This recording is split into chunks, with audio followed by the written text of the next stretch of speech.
مخلوق تو فنکار ہے اس درجہ کی پل بھر میں، سنگے در کعبہ سے بھی اصنام تراشے۔ ہم کون ہیں، کیا چیز ہیں یہ داغ قبائح، لوگوں نے تو مریم پہ بھی الزام تراشے۔ مسلمان چھپ کے عبادت کرتے تھے، پہاڑ کی کوہ میں جا کر عبادت کرتے تھے، لیکن کیا یہ ظلم کی انتہا نہیں ہے کہ مسلمان لشکر کی روانگی کا وقت پورا ہوا،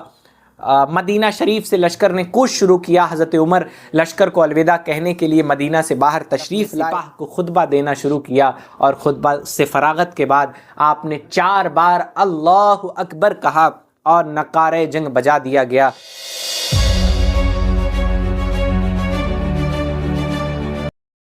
بسم اللہ الرحمن الرحیم، والصلاة والسلام علی رسولہ الکریم وعلی آلہ واصحابہ اجمعین۔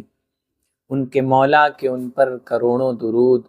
ان کے مولا کہ ان پر کروڑوں درود، ان کے اصحاب و عطرت پہ لاکھوں سلام۔ جس مسلمان نے دیکھا انہیں ایک نظر،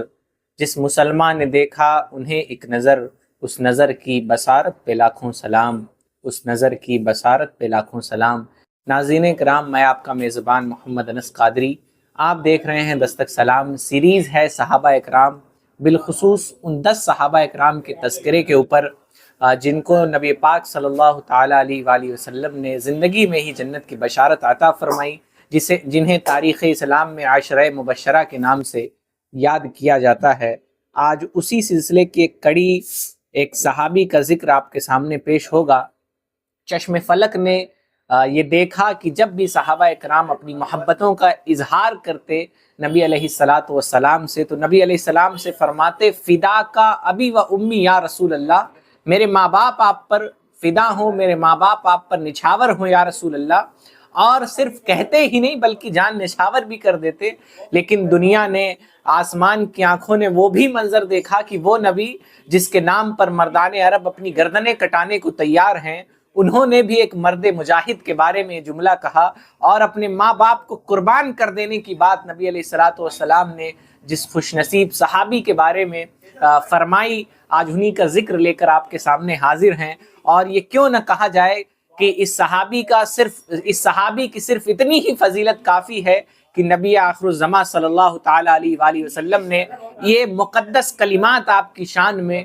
کہے ہیں اور ادا فرمائے ہیں کہ فدا کا ابی و امی، اس مقدس ذات کا نام حضرت سعد بن ابی وقاص رضی اللہ تعالیٰ عنہ ہے، جو ان 10 خوش نصیب صحابہ اکرام میں سے ہیں جنہیں نبی علیہ السلام نے دنیا میں ہی جنت کی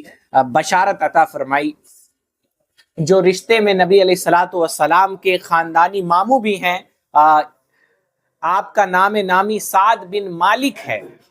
اور آپ کی کنیت ابو اسحاق، ماں کا نام حمنہ بنت سفیان ہے، نبی علیہ السلام کے خاندانی ماموں ہیں جیسا ہم نے بتایا۔ حضرت جابر فرماتے ہیں کہ ایک دفعہ نبی علیہ السلام اپنے صحابہ کے درمیان جلوہ فرما تھے، اتنے میں حضرت سعد بن ابی وقاص حاضر بارگاہ ہوئے، تو نبی علیہ السلام نے ارشاد فرمایا یہ ہمارے ماموں ہیں، کسی کا ایسا ماموں ہو تو وہ دکھائے۔ بہرحال آپ کا حلیہ مبارک، آپ کا قد پست اور بھاری تھا، سر بڑا، انگلیاں موٹی، رنگ گندمی، بال گھنگریلے اور بہت زیادہ تھے۔ ایک قول یہ ہے کہ آپ کا قد لمبا تھا۔ بہرحال آپ ابتدائی دور میں داخل اسلام ہونے والے خوش نصیب صحابہ اکرام میں سے ہیں، جنہیں سابقین اولین کے نام سے بھی موسوم کیا جاتا ہے۔ آپ کے ایمان کے بارے میں روایت ہے کہ آپ 17 سال کی عمر میں مسلمان ہوئے، اور آپ 5ویں، 7ویں یا تیسرے مسلمان تھے۔ معلوم ہوا کہ ابتدائی دور تھا دین اسلام کا، جب آپ رضی اللہ تعالیٰ عنہ داخل اسلام ہوئے اور اسلام کے مقدس دامن سے اپنی ذات کو وابستہ کیا۔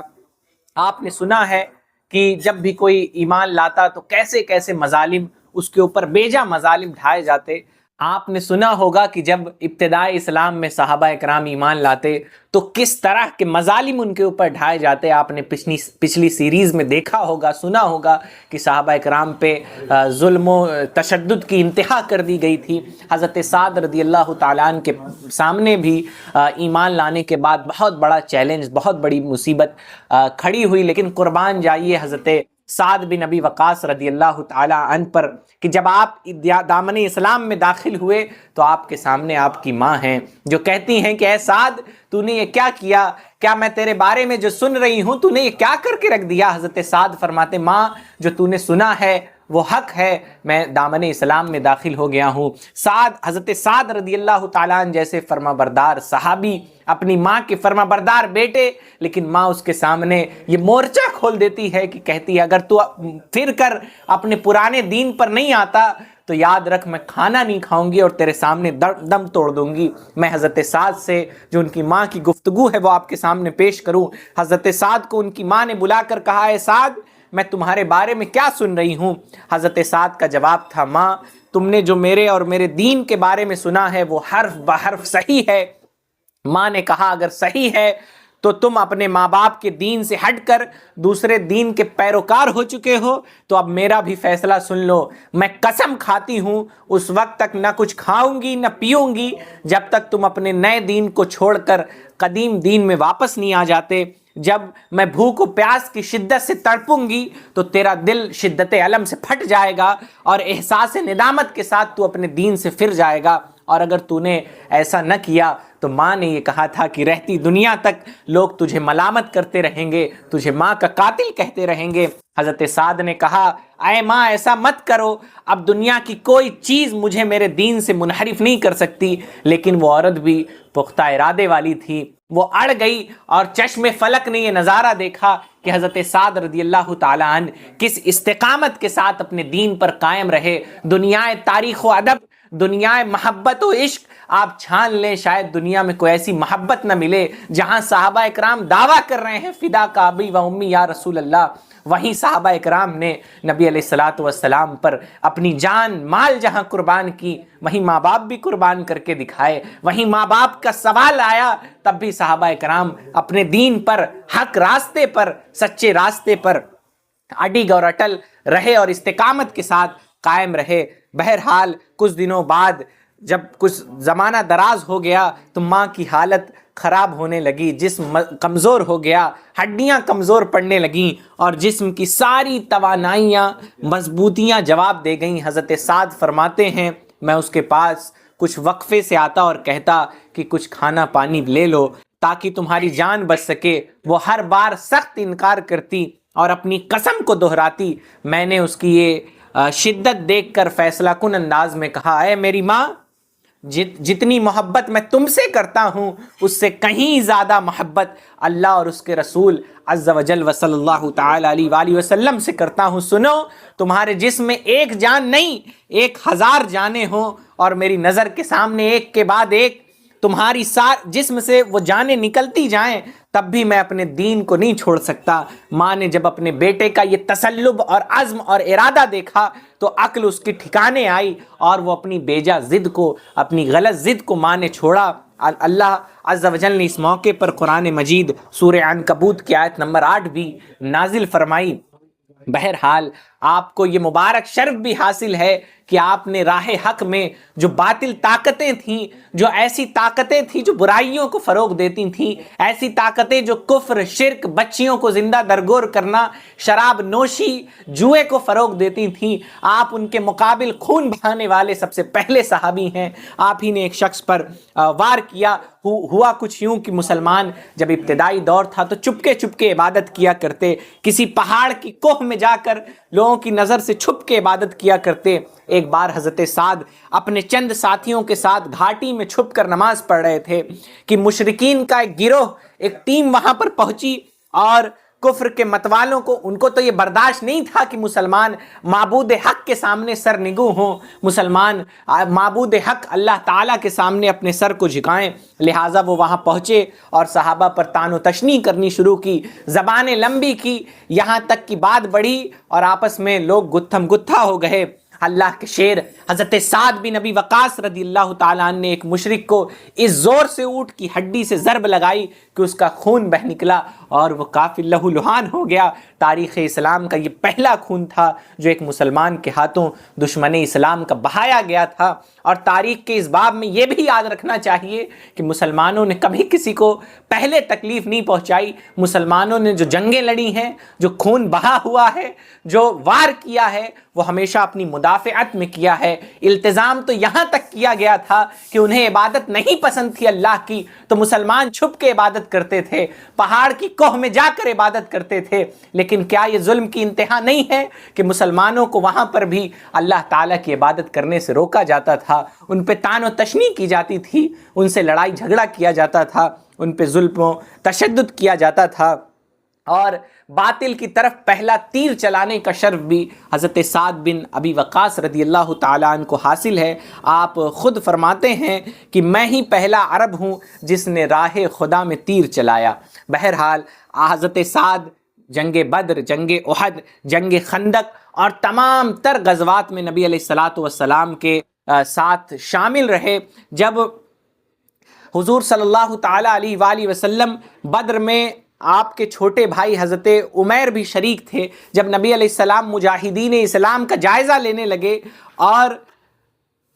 جب نبی علیہ السلام مجاہدین اسلام کا جائزہ لے رہے تھے تو حضرت عمیر جو حضرت سعد بن ابی وقاص رضی اللہ تعالیٰ عنہ کے چھوٹے بھائی تھے، وہ چھپ رہے تھے کہ ایسا نہ ہو کہ کم عمری کی بنیاد پر نبی علیہ الصلوۃ والسلام مجھے جنگ میں جانے سے روک دیں، باطل کے خلاف جانے سے روک دیں۔ کیا دنیا ایسا ڈیڈیکیشن، کیا دنیا ایسی طاقت دکھا سکتی ہے جہاں بچہ بچہ نبی علیہ الصلوۃ والسلام کی تربیت تھی کہ بچہ بچہ دنیا کی ہر برائی سے لڑنے کے لیے تیار تھا، وہ ہر برائی کے خلاف کھڑا ہونے کے لیے تیار تھا۔ بہرحال حضرت عمیر چھپنے لگے اس خوف سے کہ کہیں نبی علیہ الصلوۃ والسلام چھوٹا سمجھ کر انہیں واپس نہ کر دیں، لیکن نبی علیہ السلام نے انہیں دیکھ لیا اور کم سنی کی بنیاد پر، کم عمری کی بنیاد پر نبی علیہ السلام نے انہیں واپس جانے کا حکم دیا۔ لیکن حضرت عمیر کا دل جذبہ جہاد سے لبریز تھا، باطل کے خلاف جنگ کرنے سے لبریز تھا۔ جب امیدوں کا خواب پورا نہ ہوتے دیکھا تو آپ شدت الم سے رونے لگے۔ حضرت عمیر کی ڈبڈباتی آنکھوں نے نبی علیہ الصلوۃ والسلام کی رحمت کو متاثر کیا، اور نبی علیہ الصلوۃ والسلام نے اپنا فیصلہ بدل کر حضرت عمیر کو جنگ میں جانے کی اجازت دی، اور اس جنگ میں حضرت عمیر رضی اللہ تعالیٰ عنہ باطل طاقتوں سے لڑتے ہوئے اور حق کا پرچم بلند کرتے ہوئے آپ اس جنگ میں شہید بھی ہو گئے۔ بہرحال غزوہ احد جہاں مسلمانوں کا پیر اکھڑ گیا، یہ تو داستان ابھی ہم نے سنائی آپ کو حضرت سعد بن ابی وقاص رضی اللہ تعالیٰ عنہ کے بھائی کی، لیکن حضرت سعد بن ابی وقاص رضی اللہ تعالیٰ عنہ بھی ہر موقع پر، ہر موڑ پر، ہر اعتبار سے نبی علیہ الصلوۃ والسلام پر جانثاری کا جذبہ دل میں لیے ہمیشہ تیار نظر آتے ہیں۔ غزوہ احد جہاں مسلمانوں کے قدم ایک اجتہادی خطا کی بنیاد پر لڑکھڑا گئے اور مسلمان افراتفری کے شکار ہو گئے، اور صحابہ اکرام ادھر ہو گئے، چند صحابہ اکرام تھے جو نبی علیہ الصلوۃ والسلام کے ساتھ ڈٹے رہے۔ میں آپ کو بتاؤں یہ نبی علیہ السلام کا خاصہ ہے کہ روایتوں میں آتا ہے، صحابہ فرماتے ہیں نبی پاک صلی اللہ تعالیٰ علیہ وآلہ وسلم لوگوں میں سب سے زیادہ بہادر تھے، اور ہم دشمن سے پیچھے ہٹ کر جب جنگ کرتے تھے تو نبی علیہ السلام کی بہادری اور شجاعت کا عالم یہ کہ نبی علیہ السلام آگے بڑھ کے جنگ کرتے تھے، اور جو لوگ نبی علیہ السلام کے ارد گرد رہتے وہ صحابہ میں سب سے زیادہ بہادر شمار کیے جاتے، کہ نبی علیہ الصلوۃ والسلام کی جانب سب سے زیادہ تیر اور وار کیے جاتے، اور نبی علیہ السلام دشمنوں سے ڈٹ کے مقابلہ کرتے، آگے بڑھ کے مقابلہ کرتے۔ جنگ احد میں جو چند صحابہ اکرام نبی علیہ الصلوۃ والسلام کے ساتھ باقی رہے، جو آخری دم تک نبی علیہ الصلوۃ والسلام کے ساتھ رہے، انہی میں حضرت سعد بن ابی وقاص رضی اللہ تعالیٰ عنہ بھی ہیں۔ حضور کے لیے آپ ڈھال بھی بنے ہوئے تھے، اور بڑی کامیابی کے ساتھ آپ اس جنگ میں تیر اندازی بھی کر رہے تھے۔ آپ کی کمان سے نکلا ہوا ہر تیر آپ کے نشانے پر صحیح بیٹھتا، اور باطل طاقتوں کے لیے پیغام اجل، موت کا پیغام ثابت ہوتا۔ نبی علیہ الصلوۃ والسلام نے جب حضرت سعد بن ابی وقاص رضی اللہ تعالیٰ عنہ کی جواں مردی، جانثاری اور اعلیٰ قسم کی تیر اندازی دیکھی تو اپنا ترکش حضرت سعد کو نبی علیہ الصلوۃ والسلام نے دیا، اور نبی علیہ السلام نے اپنے باوفا غلام کی ہمت افزائی کے لیے اسی موقع پر فرمایا، فدا کا ابی و امی، اے سعد اے سعد تم تیر چلاؤ، میرے باپ آپ پر قربان۔ یہ صحابہ اکرام میں بڑی کم ایسی شخصیتیں ہیں جنہیں یہ شرف حاصل ہے کہ نبی علیہ السلام نے ان کے حق میں فرمایا فدا کا ابی و امی، کہ آپ کی فضیلت کے لیے صرف ایک باپ کافی ہے کہ نبی علیہ السلام نے آپ کے بارے میں اس طرح کے الفاظ استعمال فرمائے۔ حضرت امام زہری سے روایت نبی علیہ السلام کے فرمانے عالی شان سے نے حضرت سعد کے جسم کو جذبہ و حوصلے سے بھر دیا، اور آپ نے احد کے میدان میں اپنی کمان سے تقریباً 1000 تیر چلائے، اور اپنے آقا کی زبان پاک سے نکلے ہوئے ان الفاظ کو سعد بن ابی وقاص کامیابی کی سند سمجھتے، اور پوری زندگی نبی علیہ السلام کے عطا کردہ اس تمغے پر آپ فرحاں و شادہ نظر آئے، یعنی خوش نظر آئے۔ حضرت عمر رضی اللہ تعالیٰ عنہ کے دور خلافت میں حضرت سعد رضی اللہ تعالیٰ عنہ کو کوفہ کا گورنر مقرر کیا گیا، لیکن اہل کوفہ نے اپنی فطرت کے مطابق حضرت سعد رضی اللہ تعالیٰ عنہ کے ساتھ معاملہ کیا اور ان سے متعلق کچھ شکایتیں امیر المومنین کی بارگاہ تک پہنچائی۔ حضرت عمر رضی اللہ تعالیٰ عنہ نے حضرت سعد کو کوفہ سے واپس بلا لیا۔ حضرت عمر رضی اللہ تعالیٰ عنہ نے اس موقع پر کچھ لوگوں کو تفتیش کے لیے بھی بھیجا تھا، جو کہیں بھی جاتے تو حضرت سعد بن ابی وقاص رضی اللہ تعالیٰ عنہ کے بارے میں لوگ تعریف کرتے، بتاتے کہ وہ نماز بھی درست پڑھاتے ہیں، وہ احکام بھی صحیح نافذ کرتے ہیں، اور جنگ میں خود بھی شریک ہوتے ہیں، اپنے غلاموں کو بھی بھیجتے ہیں۔ لیکن جب یہ لوگ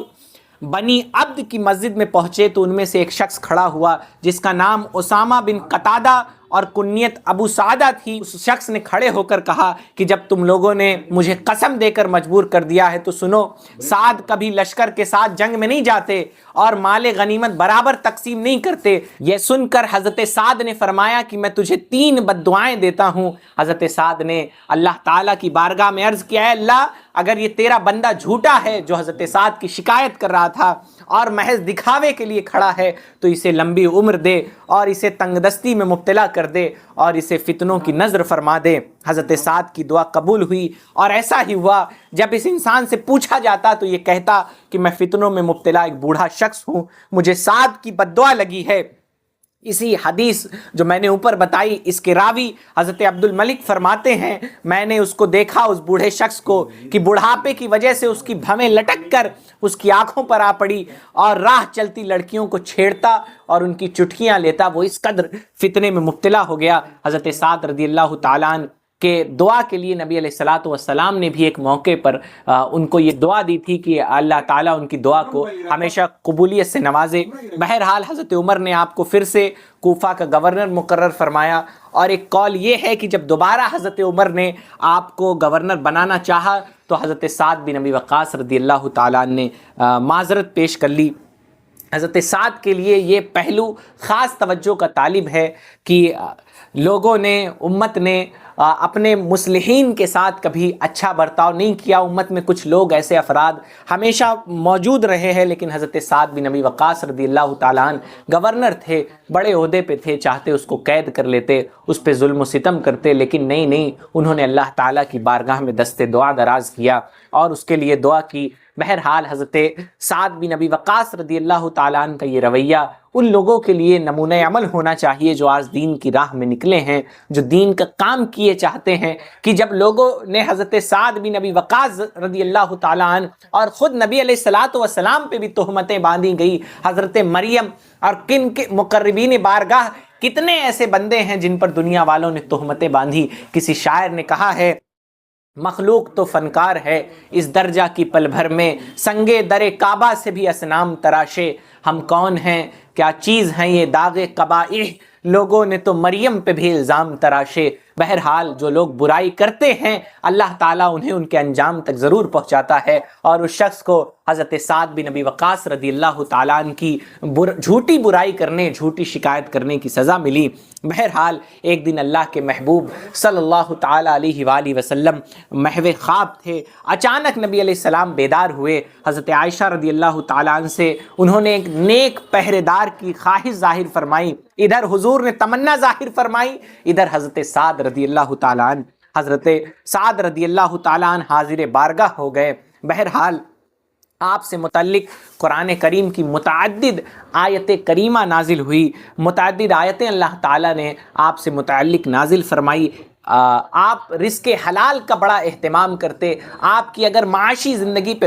غور و فکر کریں، آپ کے کسب معاش پر غور و فکر کریں تو روایتوں میں آتا ہے حضرت سعد نے ایک مرتبہ نبی علیہ الصلاۃ والسلام کی بارگاہ میں عرض کیا تھا کہ نبی علیہ الصلاۃ والسلام میرے لیے دعا فرما دیں کہ اللہ تعالیٰ مجھے مستجاب الدعوات کر دے، یعنی مجھے ایسا کر دے کہ میری ہر دعا قبول ہو۔ اللہ کے رسول صلی اللہ علیہ وآلہ وسلم نے فرمایا کہ اے سعد، اللہ تعالیٰ اپنے اس بندے کی دعا قبول فرماتا ہے جو حلال کھاتا ہے۔ نبی علیہ السلام نے تو حضرت سعد کے لیے بعد میں ابھی آگے کی روایت آپ کو بتاؤں گا خصوصی دعا فرمائی، لیکن نبی علیہ السلام نے ایک نسخہ کیمیا بھی دے دیا کہ جو شخص چاہتا ہے کہ اللہ تعالیٰ اس کی دعاؤں کو قبول کرے تو اسے حلال کھانے کا انتظام کرنا چاہیے، اسے حلال کھانے کی فکر کرنی چاہیے اور حرام سے گریز کرنا چاہیے۔ بہرحال جب نبی علیہ السلام نے فرمایا اے سعد، اللہ تعالیٰ اپنے اس بندے کی دعا قبول فرماتا ہے جو حلال کھاتا ہے، تو حضرت سعد نے عرض کیا حضور دعا فرما دیں کہ اللہ تعالیٰ مجھے رزق حلال ہی عطا فرمائے۔ حضرت سعد نے فرمایا کہ مجھے کامیابی صرف اپنے عمل سے نہیں ملے گی، مجھے کامیابی آپ کے دعا سے میسر آئے گی۔ نبی علیہ الصلاۃ والسلام نے دعا فرمائی اے اللہ سعد کے کھانے کو طیب اور حلال فرما دے، یعنی پاک اور حلال فرما دے۔ بہرحال حضرت سعد رضی اللہ تعالیٰ عنہ کا یہ معمول تھا کہ ہر آنے والی چیز کی آپ جانچ پڑتال کے بعد، جب کوئی چیز آپ کے پاس لائی جاتی تو جانچ پڑتال کے بعد ہی اسے اپنے پاس رکھتے۔ اگر ہلکا سا بھی شبہ آپ کو ہو جاتا تو آپ سختی کے ساتھ اس چیز کو رد فرما دیتے۔ اس طرز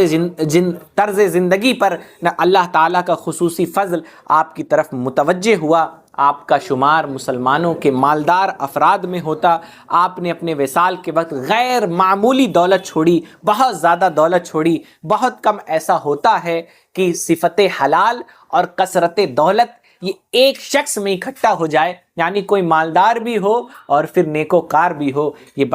بڑی مشکل سے ہوتا ہے، لیکن یہ اللہ تعالیٰ کا فضل، اور یہ فضل اسے بھی حاصل ہوگا جو صحابہ کرام کی پیروی کرے گا۔ میں نے پچھلے ایپیسوڈز میں بھی کہا ہے کہ اگر کوئی امیر ہے تو اس کے لیے بھی نمونہ زندگی صحابہ کرام ہیں، اگر کوئی غریب ہے تو اس کے لیے بھی صحابہ کرام کی زندگی موجود ہے۔ ہمیں چاہیے کہ ہم صحابہ کرام کی زندگی سے سبق حاصل کریں۔ بہرحال اس امیری اور حلال کے التزام کے ساتھ آپ کو انفاق فی سبیل اللہ کی دولت بھی حاصل ہوئی، آپ اللہ کے راستے میں خرچ کرنے کی دولت بھی آپ کو حاصل ہوئی۔ جب آپ ایک موقع پر آپ بیمار پڑے، نبی علیہ الصلاۃ والسلام آپ کے پاس گئے تو حضرت سعد نے فرمایا اے اللہ کے رسول علیہ السلام، میں اپنی پوری دولت کو صدقہ کیے چاہتا ہوں۔ اس طرح کی روایت ملتی، اس کا مفہوم ہے نبی علیہ السلام نے منع فرمایا میں آدھی دولت کو صدقہ کیے چاہتا ہوں۔ نبی علیہ السلام نے منع فرمایا۔ پھر نبی علیہ الصلاۃ والسلام نے انہوں نے کہا کہ میں اپنی تہائی دولت کو صدقہ کیے جاتا ہوں۔ نبی علیہ الصلاۃ والسلام نے فرمایا ہاں، تہائی مال صدقہ کرو اور تہائی مال صدقے کے لیے کافی ہے۔ گویا نبی علیہ السلام اور دین اسلام یہ اعتدال کا حکم دیتا ہے، ایسا نہیں کہتا کہ آپ گھر کا سارا مال صدقہ کر دیں اور گھر والوں کے لیے کچھ نہ چھوڑیں۔ آگے کی روایت سنیں، نبی علیہ الصلاۃ والسلام نے اسی موقع پر مزید فرمایا کہ وارثین کو مالدار چھوڑنا اس بات سے بہتر ہے کہ تم انہیں محتاج چھوڑ کر مرو، یعنی اگر تمہارے پاس دولت ہے تو بہتر ہے کہ کچھ دولت کچھ مال تم اپنے وارثین کے لیے بھی چھوڑ دو۔ ایسا نہ کرو کہ سارا مال صدقہ کر کے پھر وارثین کو دوسروں کا محتاج چھوڑ دو۔ بہرحال نبی علیہ الصلاۃ والسلام نے فرمایا کہ وارثین کو مالدار چھوڑنا اس بات سے بہتر ہے کہ تم انہیں محتاج چھوڑ کر مرو، وہ دوسروں کے سامنے ہاتھ پھیلاتے پھریں اور تم خدا کے فرمایا نبی علیہ السلام نے تم اللہ پاک کی رضا چاہتے ہوئے جو مال خرچ کرو گے اللہ تمہیں اس پر بھی ثواب عطا فرمائے گا۔ یہ نہ سوچنا کہ تم اپنی بیوی کو کھلاؤ گے، اپنے بچوں کو کھلاؤ گے تو تمہیں ثواب نہیں ملے گا۔ نیت درست ہو، اللہ تعالیٰ کی رضا مقصود ہو تو اللہ تعالیٰ اس پر بھی اجر عطا فرمائے گا۔ نبی علیہ الصلاۃ والسلام نے فرمایا یہاں تک کہ جو لقمہ تم اپنی بیوی کو کھلاتے ہو اللہ تعالیٰ اس پر بھی ثواب عطا فرمائے گا۔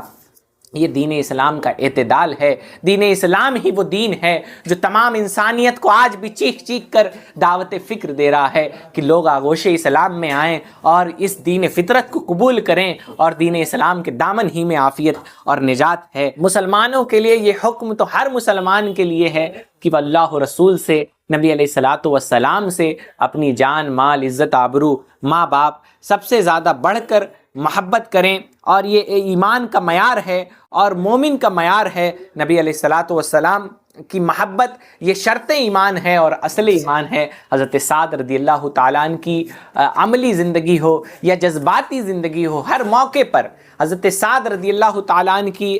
زندگی سے ہمیں یہ سبق ملتا ہے کہ آپ نے محض دعویٰ نہیں کیا، ماں مقابل میں تھی، اچھے لوگ ٹوٹ جائیں شاید اگر ماں باپ مقابل میں ہو، لیکن حضرت سعد بڑی استقامت کے ساتھ وہاں ڈٹے رہے۔ اچھے لوگ مال اور دولت آنے کے بعد شاید راہ حق سے بھٹک جائیں، لیکن حضرت سعد رضی اللہ تعالیٰ عنہ کی پوری زندگی تقوی سے عبارت ہے۔ اللہ تعالیٰ کا خوف آپ ان کی زندگی کے ہر پہلو میں پائیں گے۔ کبھی انہوں نے طاقت کی غلط استعمال نہیں کیا، بلکہ اللہ تعالیٰ سے ہمیشہ ڈرتے رہے اور نیکی اور بھلائی میں زندگی گزاری۔ حضرت ابن عباس رضی اللہ تعالیٰ عنہ آپ کی بہادری کے بارے میں فرماتے ہیں، میں نے نبی علیہ الصلوۃ والسلام کو فرماتے ہوئے سنا، سعد بن ابی وقاص کو 1000 سواروں کے برابر شمار کیا جانا چاہیے۔ حضرت عمر رضی اللہ تعالیٰ عنہ کو جب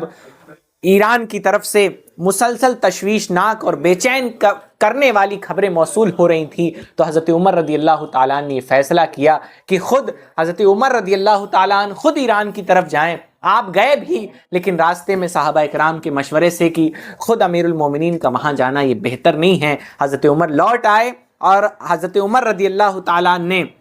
حضرت سعد بن ابی وقاص رضی اللہ تعالیٰ عنہ کو امیر لشکر بنا کر وہاں روانہ کیا۔ حضرت سعد کا لشکر تیار ہوا اور بڑے مقدس نفوس پر مشتمل تھا۔ اس میں 300 سے زیادہ وہ صحابہ تھے جو بیعت رضوان سے شرف یاب تھے، تقریباً 320 وہ تھے جو فتح مکہ کے مبارک موقع پر موجود تھے، اور 700 صحابہ اکرام ان صحابہ کے جگر کے ٹکڑے بیٹوں کی شکل میں بھی موجود تھے جو فتح مکہ کے مبارک موقع پر موجود تھے۔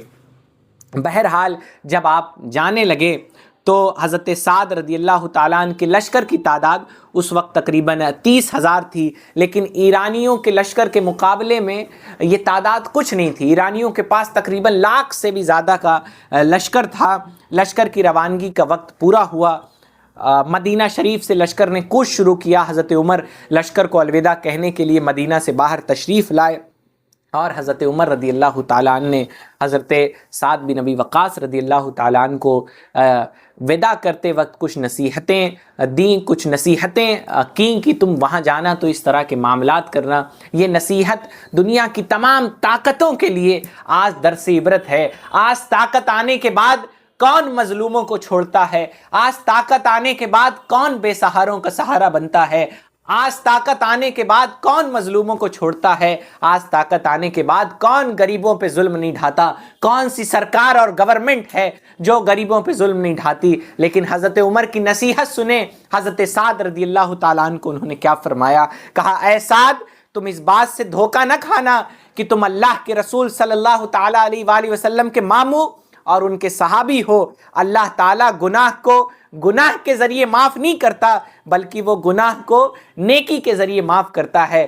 فرمانے کا مقصد یہ تھا، اے سعد، یہ نہ سوچنا کہ میں نبی کا ماموں ہوں، میں نبی کا صحابی ہوں اور میں غلط کروں گا تو اللہ تعالیٰ مجھے بخش دے گا۔ نہ، تم یہ سوچ کر غلطی نہ کرنا، یہ یاد رکھو اللہ تعالیٰ گناہ کو گناہ سے نہیں مٹاتا۔ آگے فرمایا، اللہ کی بارگاہ میں نسب بغیر اطاعت کے کام نہیں آتا، یعنی کوئی اعلیٰ خاندان سے ہو اور اللہ تعالیٰ کے احکام کی اطاعت نہ کرے، کوئی بڑے بڑے خاندانوں سے ہو اور اللہ تعالیٰ کے حکم کی تعمیل نہ کرے،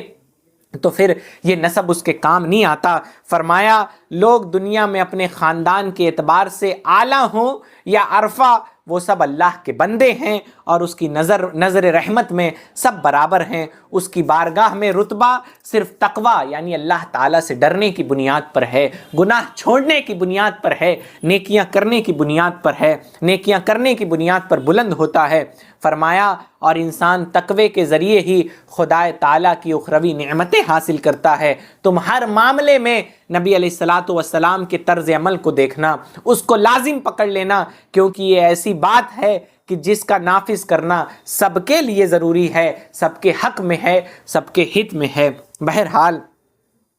حضرت سعد رضی اللہ تعالیٰ عنہ کو حضرت عمر رضی اللہ تعالیٰ عنہ نے یہ الوداعی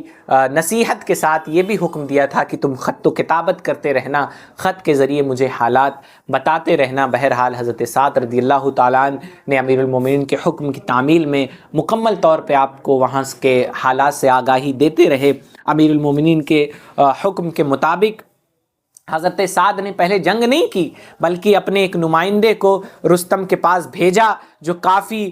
لمبی اور بے نتیجہ گفتگو کے بعد آپ کا جو بھیجا ہوا شخص تھا وہ واپس آیا اور حاصل کلام بتاتے ہوئے اس نے حضرت سعد سے عرض کیا کہ اے سپہ سالار اعظم، جنگ یقینی ہے، اسے ٹالا نہیں جا سکتا۔ تب مسلمانوں نے جنگ کی تیاری کی۔ حضرت سعد رضی اللہ تعالیٰ عنہ نے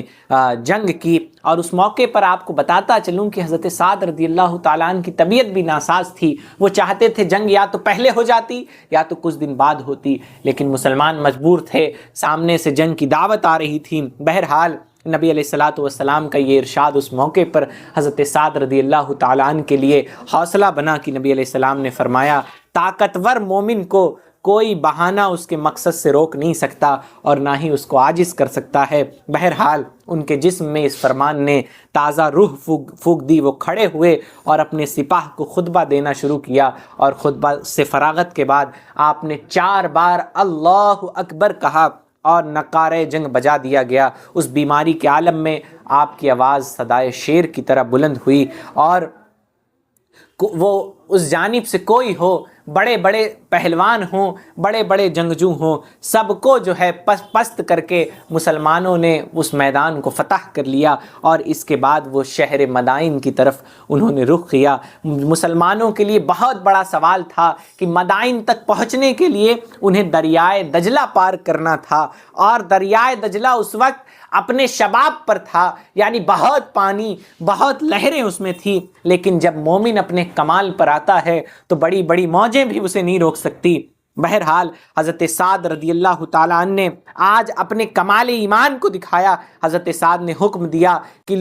تم لوگ اللہ سے مدد چاہو اور زبان قال و حال سے کہو حسبنا اللہ و نعم الوکیل، کہ اللہ ہی بہترین کام بنانے والا ہے۔ پھر قائد اعظم نے اپنا گھوڑا دریائے دجلہ میں ڈال دیا۔ اپنے قائد کے نقش قدم پر چلتے ہوئے پورے لشکر نے اپنے گھوڑے کو دریا میں ڈالا، اور ایک آدمی بھی باقی نہیں رہا۔ یہ لوگ دریا پہ اس طرح چل رہے تھے جیسا آدمی زمین کے اوپر چلتا ہے۔ تاریخ نے یہ دن بھی دیکھے کہ دشت تو دشت ہے، دریا بھی نہ چھوڑے ہم نے، بحر ظلمات میں دوڑا دیے گھوڑے ہم نے۔ یہ ہماری اعتقادی قوت تھی، یہ ہماری صحیح عقیدے کی طاقت تھی کہ ہم نے دریاؤں میں بھی دین اسلام کا پیغام پہنچایا ہے۔ اور شہر مدائن، تاریخ گواہ ہے کہ شہر مدائن میں مسلمان کسی ناؤ اور جہاز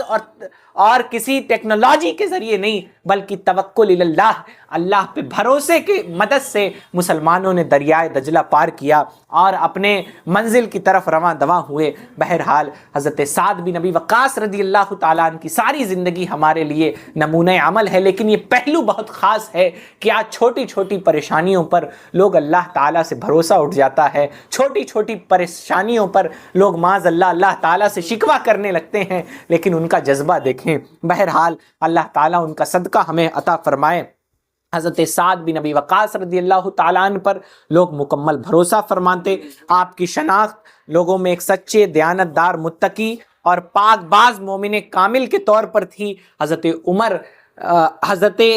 ابن عمر رضی اللہ تعالیٰ عنہما اپنا ایک واقعہ بیان فرماتے ہیں کہ حضرت سعد نے ایک مرتبہ حدیث بیان کی کہ نبی علیہ الصلاۃ والسلام نے موزوں پر مسح فرمایا ہے۔ حضرت عمر نے اس وقت تک ان کو، حضرت ابن عمر رضی اللہ تعالیٰ عنہما کو اس وقت تک اس مسئلے کا علم نہیں تھا، موزوں پہ مسح کرنے کا علم نہیں تھا، کیونکہ احکام نازل ہوتے، بعض صحابہ سن لیتے، بعد میں ان تک احکام پہنچتے۔ تو بہرحال اس سلسلے میں انہوں نے اپنے والد حضرت عمر سے پوچھا کہ حضرت سعد کہتے ہیں کہ نبی علیہ السلام نے اپنے موزوں پر مسح فرمایا ہے، تو حضرت عمر رضی اللہ تعالیٰ عنہ نے اپنے بیٹے سے فرمایا ہاں بالکل صحیح بات ہے، سنو حضرت سعد جب کسی بات کو نبی علیہ الصلوۃ والسلام کے حوالے سے بیان کریں تو پھر تم کسی دوسرے سے نہ پوچھا کرو۔ بہرحال پتہ چلتا ہے کہ حضرت سعد رضی اللہ تعالیٰ عنہ پر صحابہ کرام بڑا اعتماد کرتے۔ آپ ایک دیانت دار اور ایماندار شخص۔ جب آپ کے وصال کا وقت قریب آیا، جب حضرت عثمان غنی شہید کر دیے گئے اور مسلمان دو گروہ میں تقسیم ہو گئے اور دونوں گروہوں میں جنگ ہوئی، تو یہ حضرت سعد رضی اللہ تعالیٰ عنہ فتنے فساد سے الگ رہے اور اپنے گھر میں بیٹھے رہے۔ ان کے بیٹے اور بھتیجے نے تو یہ تک چاہا کہ سعد خود اپنی خلافت کا دعویٰ لے کر لوگوں کو دین کی طرف بلائیں، ملانا چاہیں۔ حضرت امیر معاویہ رضی اللہ تعالیٰ عنہ نے بھی چاہا کہ وہ میرے لشکر میں آ جائیں، لیکن حضرت سعد رضی اللہ تعالیٰ عنہ نے خود کو حکومت سے بھی الگ رکھا اور ان تمام جو مسلمانوں کے بیچ جو اجتہادی خطا کی بنیاد پر اختلافات ہوئے تھے اس سے بھی الگ رکھا۔ عامر بن سعید بیان کرتے ہیں کہ حضرت سعد اپنے اونٹوں کے پاس تھے کہ ان کے بیٹے عمر آئے۔ جب حضرت سعد نے عمر کو آتے دیکھا تو اللہ تعالیٰ سے دعا کی کہ اس سوار کے شر سے اللہ تعالیٰ کی میں پناہ چاہتا ہوں۔ جب وہ اترے تو انہوں نے حضرت سعد سے کہا کہ آپ اپنے اونٹ اور بکریوں کے پاس رہتے ہیں اور آپ نے لوگوں کو سلطنت کے جھگڑے کے لیے چھوڑ دیا ہے۔ حضرت سعد نے ان کے سینے پر ہاتھ مار کر کہا خاموش رہو، میں نے رسول اللہ صلی اللہ علیہ وآلہ وسلم کو یہ فرماتے سنا، اللہ تعالیٰ اپنے اس بندے سے محبت رکھتا ہے جو متقی ہو یعنی تقوی کرنے والا ہو، اللہ سے ڈرنے والا ہو، مستغنی ہو یعنی لوگوں سے بے نیاز ہو، لوگوں کی فکر نہ کرتا ہو، دین پر عمل کرنے میں لوگوں کی ملامت کی پرواہ نہ کرتا ہو کہ لوگ کیا کہیں گے، اور گوشہ نشین ہو، اللہ تعالیٰ کی یاد میں کسی کونے کو پکڑ کر آپ حقوق العباد ادا کرنے کے بعد کسی کونے کو پکڑ کر ایسا نہ ہو کہ کوئی یہ سمجھ لے کہ ہم صرف کسی کونے میں بیٹھ کر عبادت کریں گے، نہ کھائیں گے، نہ کمائیں گے، نہ بیوی بچوں کو کھلائیں گے، تو یہ اس کے منافی بات ہے۔ حقوق العباد ادا کرنے کے بعد جو گوشہ نشینی اختیار کرے۔ بہرحال حضرت سعد رضی اللہ تعالیٰ عنہ کا جب وقت وصال قریب آیا تو آپ نے اپنے بیٹے حضرت عامر سے وفات کے وقت ایک جبہ ان کو نکال کر دیا حضرت عامر کو، اور فرمایا کہ یہ وہ جبہ ہے جو میں نے جنگ بدر میں پہنا تھا اور پھر مشرکوں سے قتال کیا تھا، میں نے اس جبے کو اس دن کے لیے چھپا رکھا تھا، اس جبے کو میرا کفن بنا کر مجھے دفن کر دینا۔ آپ مہاجرین صحابہ میں یعنی جو صحابہ ہجرت کر کے مکے سے مدینہ گئے تھے، آپ ان میں سب سے آخر میں آپ نے انتقال فرمایا۔ حضرت سعد رضی اللہ تعالیٰ عنہ مدینے سے 10 میل کے فاصلے پر مقام عقیق میں اپنے گھر پر رہتے تھے، وہیں آپ کا انتقال ہوا۔ عقیق سے آپ کے جسم مبارک کو لوگ اپنے کاندھوں پر رکھ کر مدینہ منورہ لائے۔ مروان بن حکم نے نماز جنازہ پڑھائی اور جنت البقیع میں آپ کو دفن کیا گیا۔ امام واقدی کے مطابق آپ کا سن وصال 55 ہجری، 54 ہجری یا 58 ہجری کا قول بھی کتب تواریخ میں ملتا ہے۔ تو بہرحال آپ کا وصال یا 55 ہجری میں ہوا یا 54 میں یا 58 ہجری میں۔ اللہ تعالیٰ کی بارگاہ میں دعا گو ہوں کہ مولا کریم ہمیں اپنے اسلاف کی زندگی کو مزید پڑھنے، سمجھنے اور صحیح ڈھنگ سے سمجھنے اور اس پر عمل کرنے کی توفیق عطا فرمائے۔ دوران بیان کوئی خطا غلطی ہوئی ہو تو اسے معاف فرمائے۔ استغفر اللہ ربی من کل ذنب واتوب الیہ۔ امید ہے کہ سیریز کے یہ ویڈیوز آپ دیکھ رہے ہوں گے۔ آپ سے گزارش ہے کہ ان ویڈیوز کو شروع سے آخر تک مکمل دیکھیں تاکہ سارا مفہوم آپ کو سمجھ آ سکے، مکمل بات آپ کو سمجھ آ سکے، اور ہماری ان ویڈیوز کو لائک کریں، شیئر کریں، چینل کو سبسکرائب کریں تاکہ ہمارا یہ حق کا پیغام دور رساں ہو سکے اور تمام لوگوں تک پہنچ سکے۔ محمد انس قادری، دستک سلام، گورکھپور۔